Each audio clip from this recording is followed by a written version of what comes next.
আসসালামু আলাইকুম বন্ধুরা, পুলিশের কনস্টেবলের যে অনলাইন আবেদন ফর্ম আছে সেটি দেখতে পাচ্ছেন। এই ফর্ম যদি কোনো কারণে পূরণ করতে আপনি ভুল করেন সেক্ষেত্রে কিন্তু আপনার প্রাথমিক আবেদন থেকে বাদ দেওয়া হবে। যদি সব কিছু আপনি না বোঝেন তাহলে আবেদন করতে গেলে খুঁটিনাটি ভুল হয়ে যেতে পারে, আর খুঁটিনাটি ভুল হলে আপনার আবেদনটি বাতিল হয়ে যেতে পারে। তাই 100% নির্ভুলভাবে আবেদন করতে ভিডিওটি সম্পূর্ণ দেখুন। ভিডিওটি শুরু থেকে শেষ পর্যন্ত দেখেন, তাহলে কোনো কিছু ভুল হবে না এবং আপনার যে সিলেক্ট এসএমএসটি আসবে সেই সিলেক্ট এসএমএসটি আপনি পেয়ে যাবেন। সো এখন আমরা দেখব আবেদন ফর্মটি কিভাবে পূরণ করতে হবে। আবেদন ফর্ম পূরণ করার জন্য সর্বপ্রথম আপনার যে কোনো একটি ওয়েবসাইট ব্রাউজারে যেতে হবে। ব্রাউজারে গিয়ে অ্যাড্রেস বারে এই লিঙ্কটা দিয়ে দিবেন। আমি লিঙ্কটা ডেসক্রিপশন বক্সে দিয়ে দিব, আপনারা সেখান থেকে ঢুকতে পারবেন। প্রথমে police.teletalk.com.bd এই ওয়েবসাইটে ঢুকতে হবে। এই ওয়েবসাইটে ঢোকার পরে আপনার এমন একটা ইন্টারফেসে চলে আসবে। আপনি যেহেতু বাংলাদেশ পুলিশ কনস্টেবল আবেদন করবেন, টিআরসি বা ট্রেনিং রিক্রুট কনস্টেবল এই অপশনটিতে ক্লিক করবেন। এখানে ক্লিক করার পরে পুলিশ কনস্টেবলের যে আবেদন ফর্ম সেখানে নিয়ে যাবে। দেখেন অলরেডি আমরা চলে আসছি। নিচে দেখতে পাচ্ছেন অ্যাপ্লিকেশন ফর্ম লেখা আছে। এই অ্যাপ্লিকেশন ফর্মে অপশনে আমরা ক্লিক করব।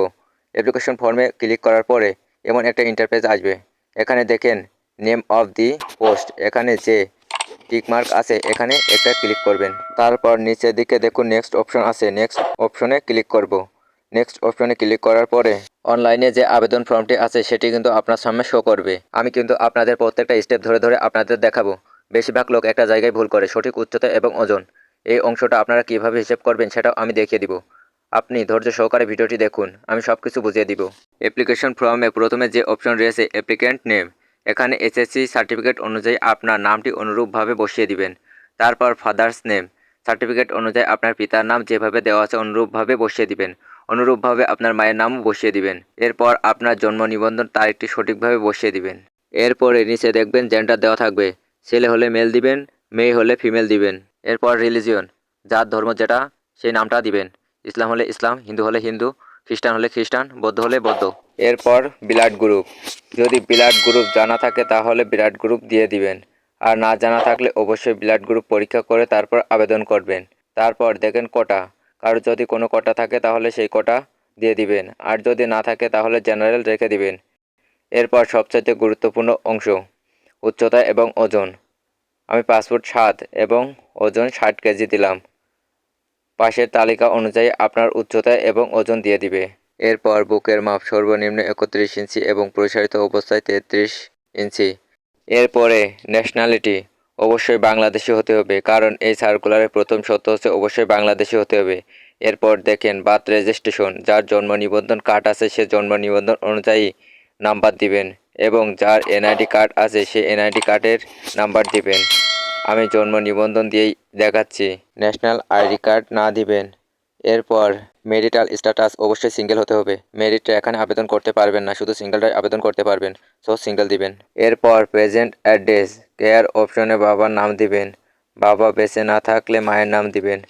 এরপর আপনার ভিলেজ নেম অর্থাৎ গ্রামের নামটি দিবেন। এরপর ডিস্ট্রিক্ট দিয়ে দিবেন, তারপর ডিস্ট্রিক্ট দিবেন, যার যেই ডিস্ট্রিক্ট সেই ডিস্ট্রিক্ট দিয়ে দিবেন। এরপরে থানা, আপনার বাসা যেই থানায় সেই থানার নামটি দিবেন।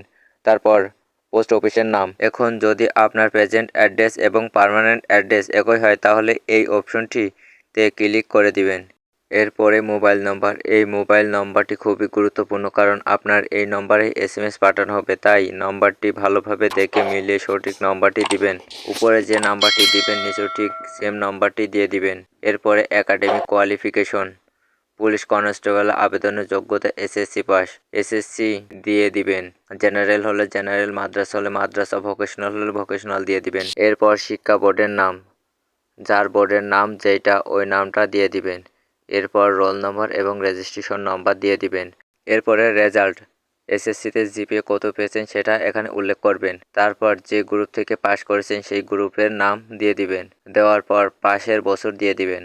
এইচএসসি যদি পাশ করে থাকেন তাহলে ইচ্ছা হলে দিবেন, না হলে দিবেন না। এরপর স্কিল, যদি আপনার কোনো স্কিল থাকে তাহলে আপনি দিবেন, না থাকলে দেওয়ার দরকার নাই।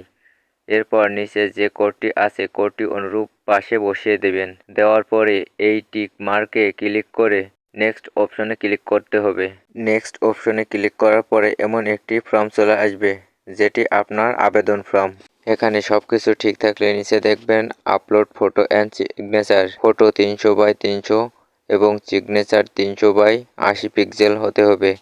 ছবি সাইজ কীভাবে করবেন সেটি ডিসক্রিপশন বক্সে লিঙ্ক দেওয়া থাকবে। আমার যেহেতু ছবি আগে থেকে কমপ্লিট করে রাখা আছে, ব্রাউজারে ক্লিক করে ছবি এবং সিগনেচার আপলোড করে দিব। ছবি এবং সিগনেচার আপলোড করার পরে নিচে একটি টিকমার্ক আছে, টিকমার্কে ক্লিক করে আর কোনো কিছু ভুল হলে এডিট অপশনে গিয়ে এডিট করে ঠিক করতে পারবেন। সব কিছু ঠিক থাকলে সাবমিট দি অ্যাপ্লিকেশন অপশনে ক্লিক করে দিবেন। সাবমিট অপশনে ক্লিক করার পরে এমন একটি ইন্টারফেস চলে আসবে। আমাদের আবেদনটি কমপ্লিট হয়ে গেছে এবং আমাদের যে অ্যাপ্লিকেশন কপি দেখতে পাচ্ছেন সেটি কিন্তু দিয়ে দিয়েছে। এই অ্যাপ্লিকেশন কপি ভালোভাবে সংরক্ষণ করতে হবে। এরপরে দেখাবো কিভাবে টাকা জমা দিবেন। উপরের ইউজার আইডিটি ব্যবহার করে টাকা জমা দিবেন। ইউজার আইডি ব্যবহার করে স্ক্রিনে দেওয়া নিয়ম অনুযায়ী টাকা জমা দিতে হবে। ভিডিওটি ধৈর্য সহকারে দেখার জন্য ধন্যবাদ। আসসালামু আলাইকুম।